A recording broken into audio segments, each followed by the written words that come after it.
پروسه امتحان رقابتی برای پرنمودن بس‌های خالی ریاست صحت عامه مرکز و ولسوالی جاغوری ولایت غزنی از سوی آمریت اصلاحات اداری این ولایت آغاز شد. مسئولان ریاست صحت عامه غزنی میگویند در این پروسه 1024 تن برای 106 بست خالی این ریاست اشتراک نمودند. که د عامه روغتیا د ریاست تقریبا یو سل شپږ بستونه دي چې د هغو جملې څخه څه د صحت عامې ریاست مدیریتي بستونه، یو څه د معتادینو شفاخانې 50 بستریز شفاخانې بستونه او همدا قسم د جاغورو د شل بستریز روغتون بستونه دي او ډیری د غزنی ولایت د حوزوي روغتون بستونه دي چې مجموعي ټول یو سل شپږ بستونه کېږي.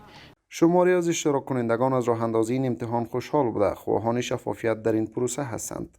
طوری که از فضای امتحان معلوم است که یک اندازه با دقت پیش میرن. امیدوار هستم که امی بعد از این پروسه نمره دهی هم همینطور شفاف باشه که حق به حقدار برسه. ما بسیار راضی و خوشایند هستیم.